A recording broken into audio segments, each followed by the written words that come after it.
Hello and welcome to another Fantasy Premier League video.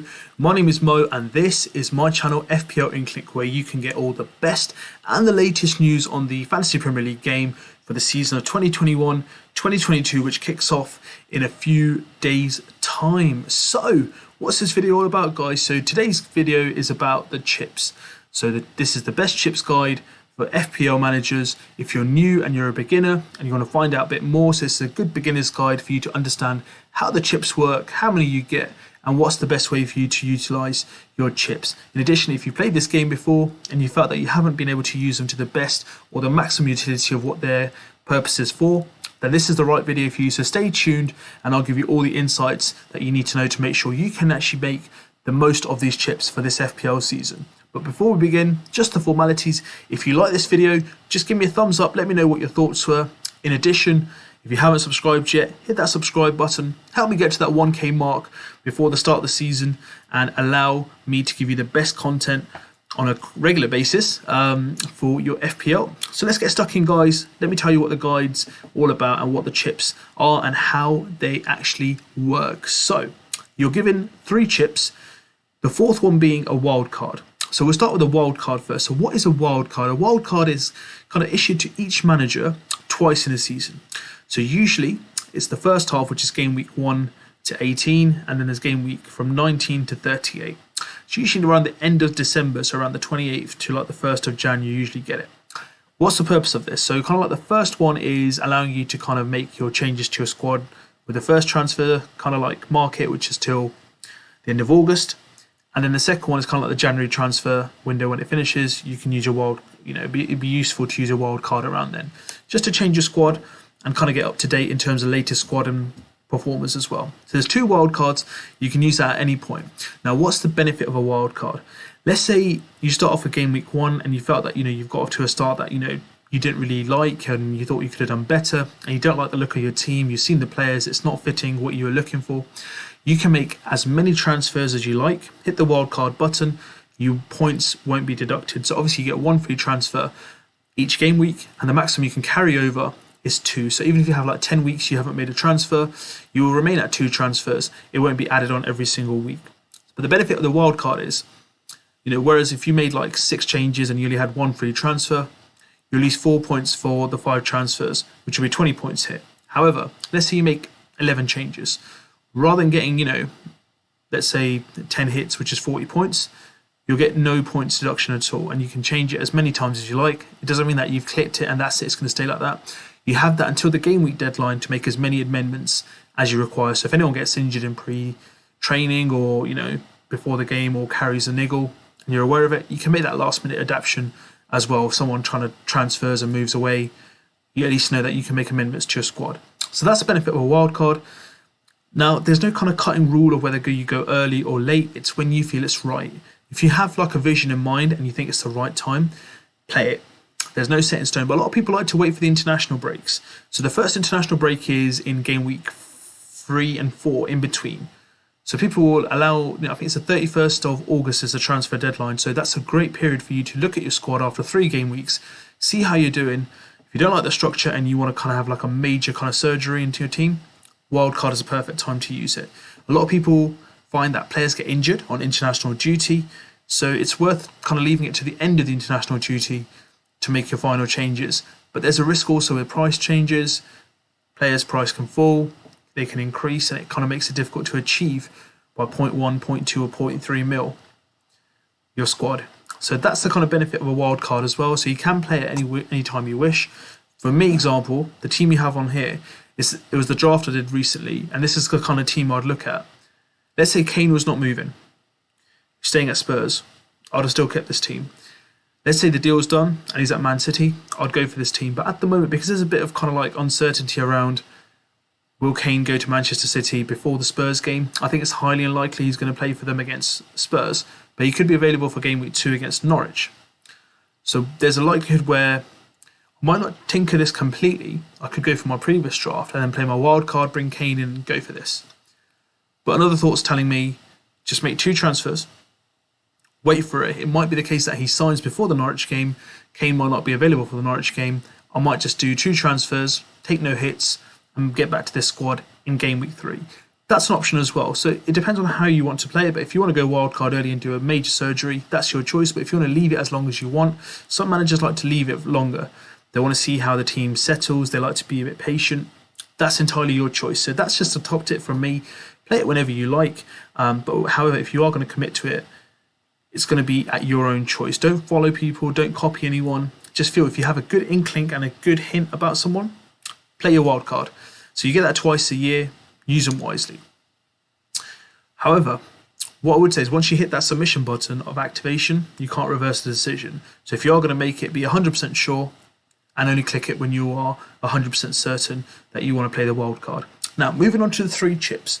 So there's 3 chips that you're issued with as a manager, which you can play once across the season.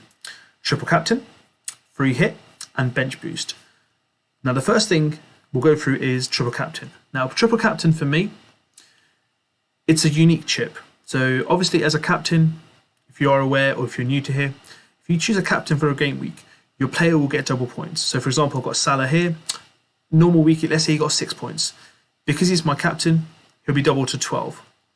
Now, if I'm playing that as a triple captain, it'll be 18 points.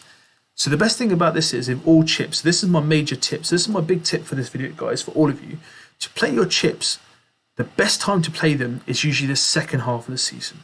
Now, it's very easy to look at certain managers and they get good hits. So, for example, a couple of seasons ago, I think it was Mahrez who got 20 points against West Ham in the first game week. Some managers played him as a triple captain, got 60 points, got a nice comparative lead. However, later on in the season, the cup competitions come into play. So you've got the FA Cup, League Cup, European games such as Champions League, Europa League, that play as well. So you've got quite a few cup games that come along. So what you get in there is there may be games cancelled, postponed for weather, COVID, which was last season, which occasionally, rather than having a double game week, there was a triple game week for Manchester United. So a lot of people who had saved it till game week 36, who had been kind of patient, got a reward where they could have Bruno Fernandes as a triple captain, which was very, very useful. There are some managers who go for 1 game week, but the benefit of having 2 game weeks, for example, I think it's going to be highly likely there'll be a 3 game week this season. But if there is, we'll have to wait and see.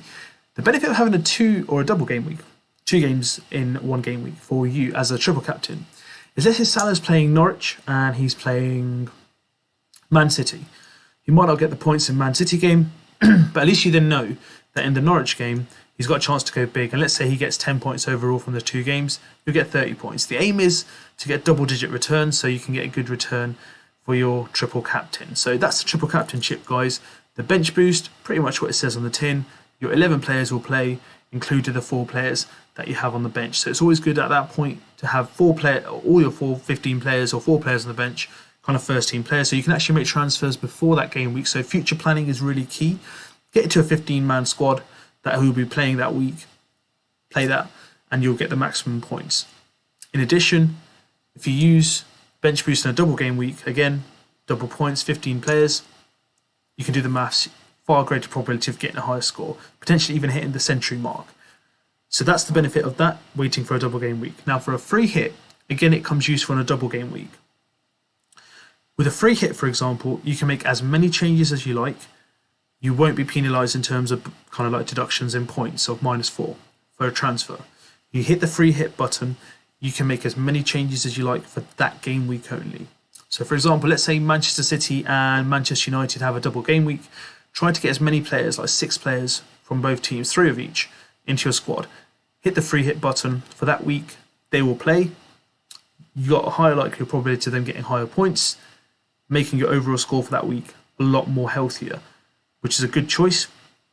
There might be some game weeks where more than 2 teams or like 4 or 5 teams have it. So you can get all 11 outfield players who have a double game week. Again, that would be so much more better than you playing it in a game week where there's just 1 game to be played. So that's what makes these chips so much more useful in the second part of the season. Yet you might find your ranking being a bit lower for the first half of the season, but just bear with it. Be patient, wait for the right time, and hit it when you have a great opportunity.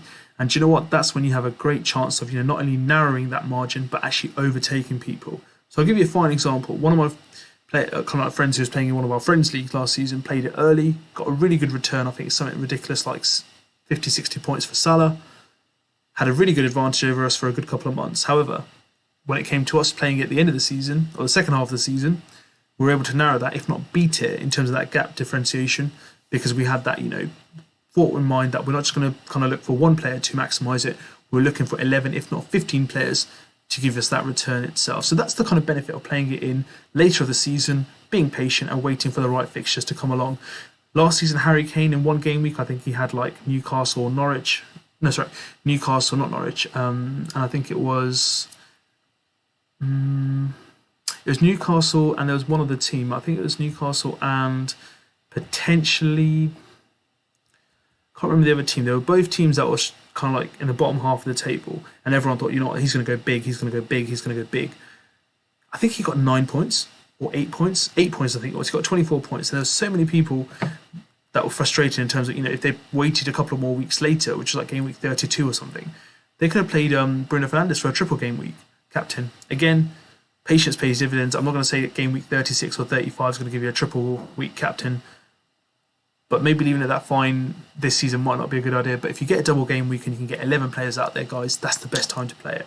So that's the chips guide for you. And if you ever need any further assistance, all you need to go on the Fantasy Premier League website, click on the help button, click on the rules, and on rules, all you've got to do is click on chips. And all these chips, 4 of them, are highlighted in there and explained in further detail. So that's basically how the game works. That's the essentialness of the chips, and the chips will actually identify or kind of differentiate your management in terms of how you like to go big on the big occasion.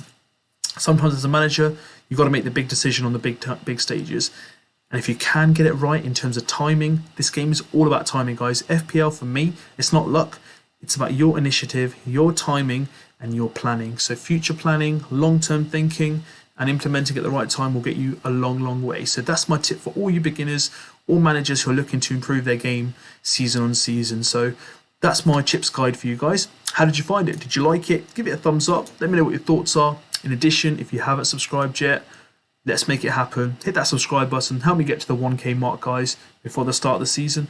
And I'll be making sure that I'll bring you some more content before the season begins. I'll see you guys soon. Best luck with your teams, guys. And if you need anything, give me a shout.